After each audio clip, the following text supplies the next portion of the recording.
Everyone, welcome to our channel Bioverse the universe of biology. तो आज मैं आपको पढ़ाने वाली हूँ ब्लड क्लॉटिंग का लेक्चर। इसके पहले मैंने आपको ब्लड और उसके फॉर्म्ड एलिमेंट्स के बारे में बताया था। इसके पहले लेक्चर में मैंने बताया था कि ब्लड में जो है दो टाइप के होते हैं, प्लाज्मा और फॉर्म्ड एलिमेंट्स, जिसमें एरिथ्रोसाइट, ल्यूकोसाइट और प्लेटलेट्स के बारे में या थ्रोम्बोसाइट के बारे में बताया था। तो मैंने बोला था कि थ्रोम्बोसाइट और प्लेटलेट्स मैं कल बताऊंगी, क्योंकि ये किससे रिलेटेड है, आपके ब्लड क्लॉटिंग फैक्टर से। तो आज हम वही जानेंगे। लेकिन उससे पहले अगर आप चैनल पे नए हैं तो प्लीज़ चैनल को लाइक शेयर सब्सक्राइब कीजिए, और अगर इन नोट्स की आपको पीडीएफ चाहिए तो उसके लिए हमारा टेलीग्राम चैनल ज्वाइन कीजिए, जिसका लिंक डिस्क्रिप्शन में दिया हुआ है। तो चलिए स्टार्ट करते हैं। थ्रोम्बोसाइट क्या होते हैं? देखिए, मैंने कल भी आपको बताया था, आरबीसी क्या होता है, विदाउट न्यूक्लियस पाया जाता है जब वो मेच्योर हो जाता है। अगर वो मतलब मेच्योर नहीं हुआ है और अपने अर्ली फेज में है तो वो कैसा होता है, उसमें न्यूक्लियस प्रेजेंट होता है, ठीक है। और वो कैसा होता है, ओवल होता है, और बाद में वो कैसा हो जाता है, फ्लैट हो जाता है, ठीक है। तो ये देखिए, थ्रोम्बोसाइट को बताया गया कि ये विदाउट न्यूक्लियस होता है। कल मैंने इसका स्ट्रक्चर आपको दिखाया था कि इस तरीके से ये पाए जाते हैं, ठीक है। लेकिन अगर फ्रॉग में देखा जाए तो ये न्यूक्लिएटेड होता है और स्पिंडल भी इसमें प्रेजेंट होता है। स्पिंडल का नाम आप सुनेंगे जब आप माइटोसिस और मियोसिस पढ़ेंगे। तो जब माइटोसिस मियोसिस का प्रोसेस पढ़ते हैं तो क्रोमोसोम का जब सेपरेशन होता है वो किसके थ्रू होता है, स्पिंडल के थ्रू ही होता है, ठीक है।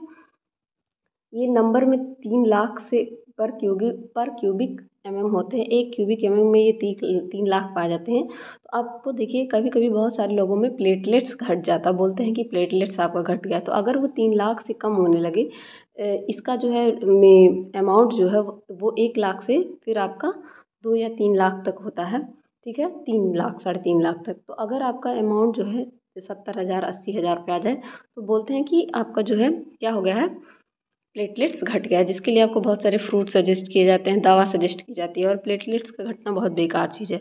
और इसका लाइफ स्पैन यानी कितने दिनों तक ये ज़िंदा रहता है, तो 7 से 12 दिनों तक ये ज़िंदा रहता है। हमारी बॉडी में हिमेटोपोइटिक स्टेम सेल पाए जाते हैं बोन मैरो में और किडनी में। यहाँ से क्या होता है, एक सेल होता है जिसे मेगा कैरियोसाइट कहते हैं, उसका फॉर्मेशन होता है, ठीक है। और इसी मेगा कैरियोसाइट से प्लेटलेट्स प्रोड्यूस होते हैं, ठीक है। Liver produce hormone thrombopoietin which increases number of mega karyocyte in bone marrow, ठीक है। बोन मैरो में क्या होता है, मेगा कैरियोसाइट का नंबर बढ़ाने के लिए लिवर के द्वारा थ्रोम्बोपोइटिन एक हार्मोन होता है जो सीक्रेट किया जाता है, जिसकी वजह से क्या होता है कि मेगा कैरियोसाइट के नंबर बढ़ जाते हैं। और ये स्टिमुलेट करता है, मेगा कैरियोसाइट प्रोड्यूसेस मोर प्लेटलेट्स, जिसकी वजह से क्या होता है, बहुत सारे प्लेटलेट प्रोड्यूस होते हैं एक साथ, ठीक है। नेक्स्ट देखिए, platelets help in formation of platelet plug during blood loss के टाइम पे प्लेटलेट प्लग, या फिर क्या कह सकते हैं आप, थ्रोम्बोसाइट या थ्रोम्बिन बनाने का काम करते हैं, जिसकी वजह से क्लॉट बन जाए, एक थक्का बन जाए, जिसकी वजह से क्या हो, आपका ब्लड लॉस ना हो। When platelet bind to clot, also release serotonin where it serve as a vasoconstrictor। जो कॉन्स्ट्रिक्शन होता है आपके वासोकॉन्स्ट्रिक्टर, वो क्या करता है, सेरोटोनिन एक हार्मोन रिलीज होता है जो वासोकॉन्स्ट्रिक्टर को ड्यूरिंग द प्लेटलेट प्लग, जब प्लेटलेट प्लग बनता है तो उसी समय क्लॉट बनने के टाइम पे क्या होता है, ये सिक्रीट होता है, ठीक है। अगर एबनॉर्मल इंक्रीज हो जाए किसमें, आपके थ्रोम्बोप्लेटलेट्स में या थ्रोम्बोसाइट में, तो उसे थ्रोम्बोसाइटोसिस कहते हैं। और अगर एबनॉर्मल बहुत ज़्यादा डिक्रीज हो जाए तो उसे थ्रोम्बोपिनिया कहते हैं, ठीक है। तो बहुत सारे लोगों में ये केस हो जाता है थ्रोम्बोपिनिया का, ये रेयर केस देखा जाता है कि थ्रोम्बोसाइट बढ़ जाए। मेनली केस इसी का आता है कि एबनॉर्मल डिक्रीज हो जाता है, मतलब घट जाता है बहुत सारे रीजन से। नेक्स्ट हम लोग पढ़ने वाले हैं आज ब्लड क्लॉटिंग फैक्टर के बारे में। तो चलिए जानते हैं ब्लड क्लॉटिंग फैक्टर्स क्या होते हैं। तो ब्लड क्लॉटिंग फैक्टर क्या होते हैं, ब्लड क्लॉटिंग और coagulation is the transformation of blood. Transformation मतलब क्या होता है, बदलना ब्लड का लिक्विड से सॉलिड जेल में। इस तरह से लिक्विड फॉर्म में ये पाए जाते हैं और इसका खूब अच्छे से सॉलिड जेल में कन्वर्ट हो जाना क्या कहलाता है, ब्लड क्लॉटिंग कहलाता है, ठीक है। नॉर्मली ब्लड क्या होते हैं, रिमेन्स होते हैं इन इट्स लिक्विड फॉर्म। आपको पता है कि जो कि वेसल्स में बहते रहते हैं लिक्विड फॉर्म में। It is drawn from the body, it thickness and forms a gel. और ये क्या होता है, अगर बॉडी से बाहर निकलने लगता है, मतलब कहीं कट लग गया या चोट लग गया, आपको कुछ भी हो गया जिसकी वजह से बाहर निकलने लगता है, तो आपका ब्लड ज़्यादा ना लॉस हो जाए, तो इस वजह से वो किस फॉर्म में कन्वर्ट हो जाता है, वो जेल फॉर्म में कन्वर्ट हो जाता है, ठीक है। और इस जेल को क्या बोला जाता है, क्लॉट कहा जाता है। और इस जेल में इंसॉल्युबल प्रोटीन फाइबर, जिसे फाइब्रिन कहते हैं, पाया जाता है। और फॉर्म्ड एलिमेंट जो होते हैं ब्लड के वो ट्रैप्ड हो जाते हैं और एक क्लॉट का फॉर्मेशन कहते हैं। और ये फॉर्मेशन जो होता है क्लॉट का, इस प्रोसेस को क्या कहते हैं, क्लॉटिंग या कोगुलेशन कहा जाता है। इसमें केमिकल रिएक्शन, एक series of chemical reaction involve होता है। ये जितना आसानी से बोला जाता है कि ब्लड क्लॉट हो गया, उतना आसानी से ये होता नहीं है। मैंने आपको कल भी बताया था कि ब्लड ना क्लॉट होने पे एक डिजीज़ हीमोफीलिया हो जाती है, जो महारानी विक्टोरिया थी उनकी फैमिली में था। तो अगर ब्लड ना क्लॉट हो तो सोच लीजिए आदमी की जान भी जा सकती है, उसका सारा खून बाहर निकल जाएगा। ठीक है, ये सारे क्यूमुलेट करते हैं फॉर्मेशन ऑफ फाइब्रिन थ्रेड। जो फाइब्रिन थ्रेड इस तरीके से आता है, जो नेटवर्क बना लेता है और वही क्या हो जाता है, क्लॉट का फॉर्मेशन कर लेता है। ठीक है, ब्लड क्लॉटिंग में जो है बहुत सारे क्लॉटिंग फैक्टर इन्वॉल्व होते हैं, जिनके बारे में आपको पढ़ाऊंगी 12 तक।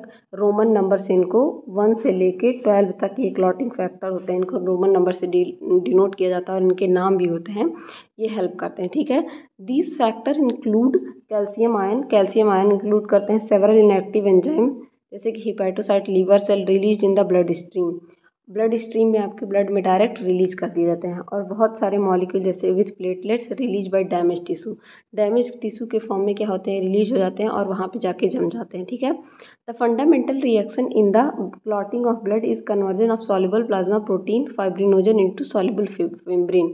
ठीक है, इसका फंडामेंटल रिएक्शन क्या होता है, जो सॉल्युबल जो है फाइब्रिनोजन होता है, हम लोग के ब्लड स्ट्रीम में वो बहता रहता है, ब्लड में जो है रहता है, उसको इनसॉल्युबल फिब्रिन में कन्वर्ट कर देना, जो कि थक्का बनाने में हेल्प करता है। ठीक है, और इस कन्वर्जन में जो है इस कन्वर्जन को कौन कैटालाइज करता है, एक थ्रोम्बिन नाम का क्या होता है, एंजाइम होता है।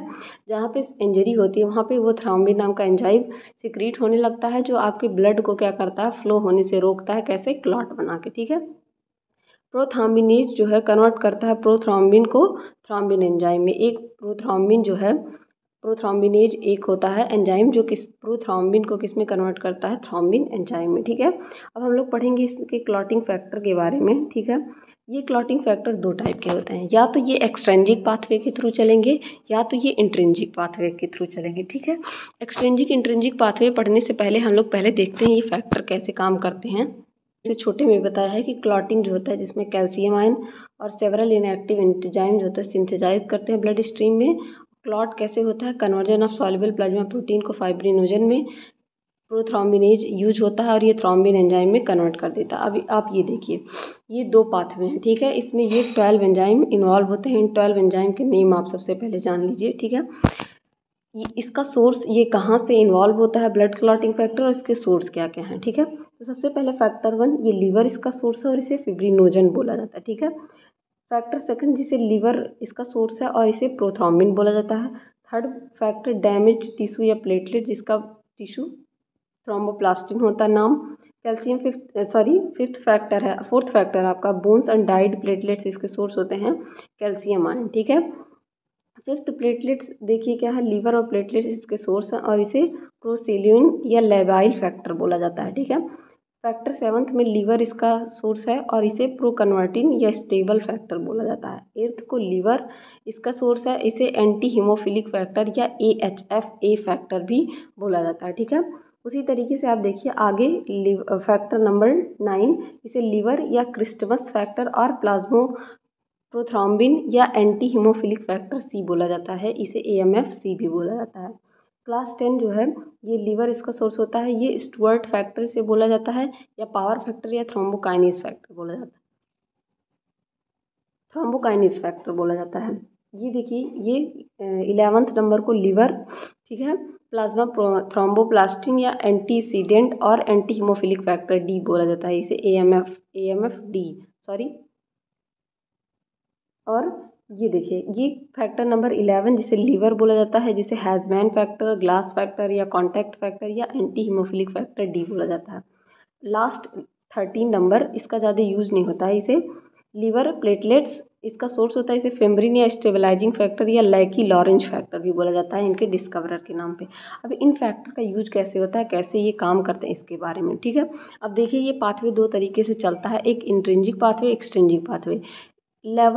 इस लेवल तक ये दोनों पाथवे क्या होते हैं, अलग अलग चलते हैं, लेकिन इसके बाद ये दोनों पाथवे क्या हो जाते हैं, सेम हो जाते हैं। ठीक है, इसके बाद से ये दोनों पाथवे सेम हो जाते हैं, जिसे फाइनल कॉमन पाथवे बोला जाता है। ठीक है, तो इस सबसे पहले हम लोग देख लें एक्सट्रिंजिक इंट्रिंजिक फैक्टर क्या होता है। एक्सट्रिंजिक फैक्टर, तो एक्सट्रिंजिक पाथवे क्या होता है सबसे पहले हम लोग जानेंगे।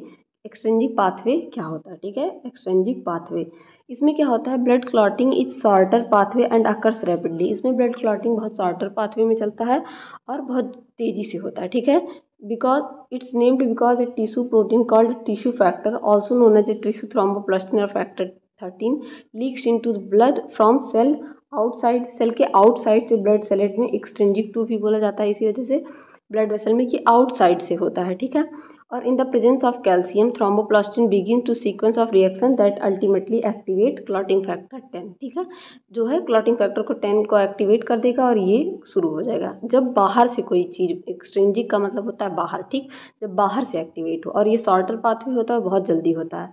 और एक्सट्रिंजिक पाथवे क्या होता है, एक्सट्रिंजिक पाथवे में मोर कॉम्प्लेक्स होता है एक्सट्रिंजिक पाथवे और बहुत धीरे धीरे चलता है, बहुत धीरे धीरे। तो मेनली क्या होता है, सबसे पहले जो एक्टिवेट होता है वो एक्सट्रिंजिक पाथवे ही एक्टिवेट होता है, ताकि जल्दी से ब्लड क्लॉट बन जाए और ब्लड का लॉस ना हो।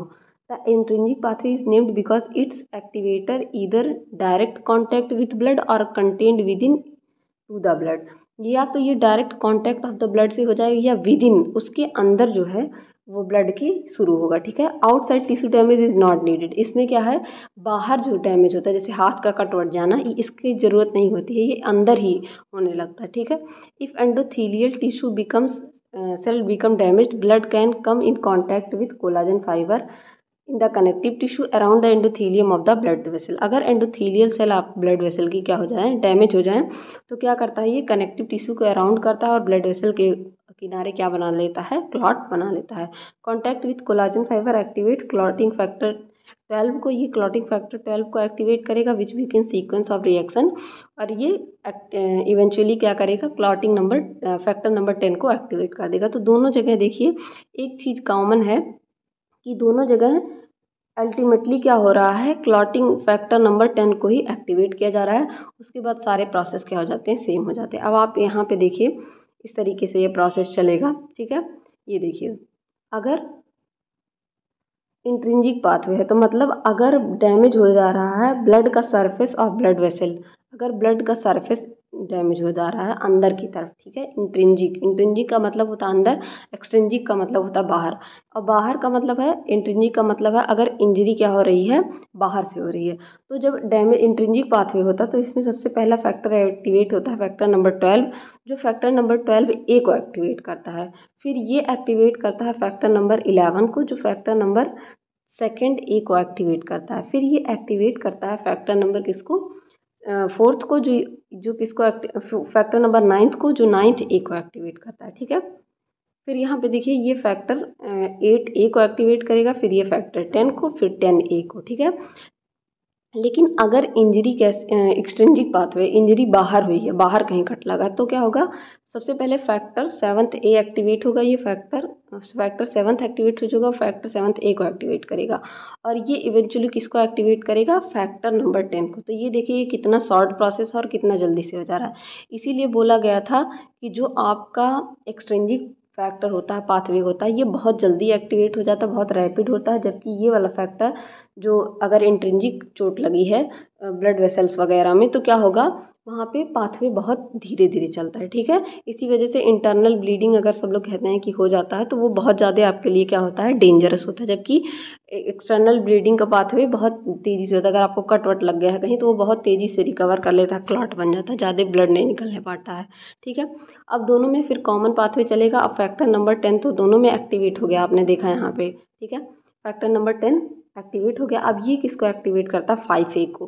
5A सेकंड को एक्टिवेट करेगा, जिसे प्रोथ्रोम्बिन कहा जाता है। प्रोथ्रोम्बिन फिर थ्रोम्बिन को एक्टिवेट करेगा, जिसे सेकंड ए कहा जाता है। ये फिम्ब्रिनोजन फर्स्ट को एक्टिवेट करेगा, फिम्ब्रिनोजन फर्स्ट ए को, जिसे फिम्ब्रिन बोला जाता है। और ये एक्टिवेट करेगा लास्ट में किसको, 13th ए को, और क्रॉस लिंक या फिब्रिन की क्लॉट बन जाती है। इस तरीके से ये क्लॉट बन जाता है। ठीक है, ये क्लॉट इस तरीके से बन जाता है। तो यहाँ पे लास्ट में हम लोगों को क्लॉट ही बनाना था, तो क्लॉट बन जाता है। तो होप गाइज ये चीज़ आपको समझ में आई होगी कि किस तरीके से सारे फैक्टर्स इन्वॉल्व होते हैं। अब इन फैक्टर्स के नाम आपको याद करने पड़ेंगे। या फिर आप ऐसे भी याद कर सकते हैं कि कौन सा फैक्टर, अगर नाम नहीं आपको याद है तो इस तरीके से भी आप याद कर सकते हैं कि किस फैक्टर के बाद कौन सा फैक्टर। जैसे यहाँ पे 12 के बाद 12A, फिर 10, 11, 11 के बाद 11A, 11 के बाद फिर 9, 9 के बाद 9A, फिर 8th A एक्टिवेट होगा और अल्टीमेटली ये 10 को एक्टिवेट कर देगा, ठीक है। और एक्सट्रिंसिक पाथवे तो इतना आसान है कि ये 7th को एक्टिवेट करेगा, 7th A को। और यहाँ पर टिश्यू फैक्टर या इंजरी जो भी लगी होगी वो 10 को एक्टिवेट कर देगा और फिर ये कॉमन पाथवे में चलने लगेगा, ठीक है। तो होप गाइज आपको ये चीज़ें समझ में आई होंगी कि किस तरीके से ब्लड क्लॉटिंग होती है, एक्सट्रिंसिक इंट्रिंसिक पाथवे किस तरीके से चलते हैं। अब मैं थोड़ा सा आपको बता देती हूँ, कुछ एंटी कोगुलेंट फैक्टर पाए जाते हैं, उनके बारे में। क्या करते हैं, कोगुलेशन नहीं होने देते हैं। अगर ये प्रेजेंट है तो आपकी बॉडी में क्या होगा, अगर कहीं कोई भी इंटरनल इंट्रिंसिक अगर एक्टिविटी हुई है, चोट लगा है या एक्सट्रिंसिक फैक्टर से कोई एक्टिविटी हुई है, तो वहाँ पे क्या होगा, ब्लड क्लॉट नहीं बनता है। तो ये सबसे पहला इसमें क्या है, हेपेरिन। ये क्या करता है, थ्रोम्बिन की एक्टिविटी को ही क्या करता है, इनहिबिट कर देता है, मतलब दबा देता है, थ्रोम्बिन की एक्टिविटी को होने ही नहीं देता है। सेकंड देखिए, कॉमेरिन्स। कॉमेरिन्स क्या करता है, इंटरफेयर करता है विथ वाइटामिन के। आप ये बात जान जाइए कि जो वाइटामिन के होता है उसका बहुत ज़्यादा रोल होता है इसमें, ब्लड क्लॉटिंग फैक्टर में। अगर विटामिन के ना हो तो आपका ब्लड क्लॉट नहीं होगा, ठीक है। 2 मेंबर इसके होते हैं, वार्फिन और डाइकोमरॉल, या इसे कॉमेडीन भी कहते हैं। वार्फिन और डाइकोमरॉल, अगर इन दोनों में से कोई भी पाया जाएगा तो वो क्लॉट नहीं होता है। और सेकंड है सोडियम सिट्रेट। सोडियम सिट्रेट या और एडिटा। एडिटा को इथाइलिन डाइमीन टेट्राएसिटिक एसिड बोला जाता है। Ethylene diamine tetra acetic acid, ये एक क्लेटिंग एजेंट होता है, ठीक है। ये क्या करता है, प्रिवेंट कर देता है clotting of blood into test tube. अगर टेस्ट ट्यूब में क्या कर रहे हैं आप, देखिए जैसे बहुत बार क्या किया जाता है, आपका ब्लड ले लिया जाता है टेस्ट ट्यूब में और उसका जांच होता है, तो उसमें क्या डाल दिया जाता है, थोड़ा सा एडिटा डाल दिया जाता है, जिसकी वजह से क्या हो, आपका ब्लड बाहर निकलने के बाद तुरंत ब्लड क्लॉट हो जाता है, जिसकी वजह से क्या हो, आपका ब्लड क्लॉट ना हो। तो ये कुछ एंटी कोगुलेंट फैक्टर पाए जाते हैं जिनसे कभी कभी क्वेश्चन पूछ लेता है, तो मैंने सोचा आपको बता दूं। तो इतनी चीज़ें आज हम लोगों ने पढ़ी कि थ्रोम्बोसाइट क्या होते हैं, ये ब्लड का एक फॉर्म्ड एलिमेंट था। थ्रोम्बोसाइट प्लेटलेट्स क्या होते हैं, क्योंकि इनका रोल था ब्लड क्लॉटिंग फैक्टर में, इसलिए मैंने ब्लड क्लॉटिंग फैक्टर में पढ़ाया है इसको आपको। और फिर ब्लड क्लॉटिंग फैक्टर क्या होते हैं, इन सारी चीज़ों के बारे में बताया। होप गाइस ये वीडियो आपको अच्छी लगी होगी, अच्छी लगी हो तो प्लीज़ अपने दोस्तों के साथ भी शेयर करिए और बने रहिए इसी तरह हमारे चैनल पर और अच्छी वीडियोज़ के लिए। Keep learning, keep growing.